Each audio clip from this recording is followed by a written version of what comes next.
सध्या महाराष्ट्रात गाजत असलेल्या अशोक खरात याच्या कुकर्माचे धडे महाराष्ट्रात दररोज वेगवेगळे व्हिडिओ येत असतानाच पुन्हा एकदा एक प्रकारे छक्का मारला गेलाय आणि तो सुद्धा मारलाय वयाच्या 66व्या वर्षी नरहरी झिरवळ यांनी.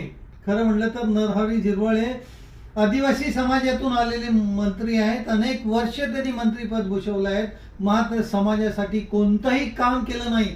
त्यांनी जर काम केलं असेल तर समाजाचं नाक खाली करण्याचं काम केलं आहे. अक्षरशः आपल्या सरकारी बंगल्यावर एका छक्क्याला तृतीय पंथीयांना घेऊन त्याच्यासोबत अयाशी करताना हे मंत्री साहेब दिसत आहेत.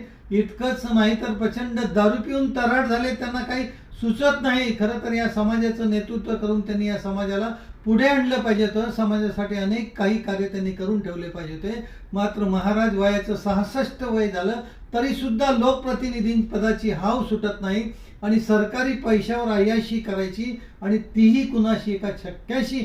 खरं सांगायचं म्हटलं तर त्यांनी अक्षरशः या समाजाचं नाव खड्ड्यात घातलंय.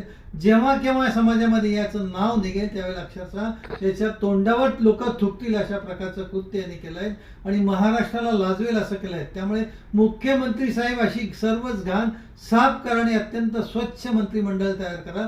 त्यासाठी थोडा वेळ लागला तरी चालेल, मात्र फक्त पुरोगामीचा चेहरा, टोपी आणि पुरोगामी कपडे घातले म्हणून पुरोगामी होत नाही, तर आपले आचार आणि विचार सुद्धा स्वच्छ ठेवायला लागेल. हे 66व्या वर्षातील या म्हाताऱ्या नरहरी झिरवळला आता सांगायची वेळ आली.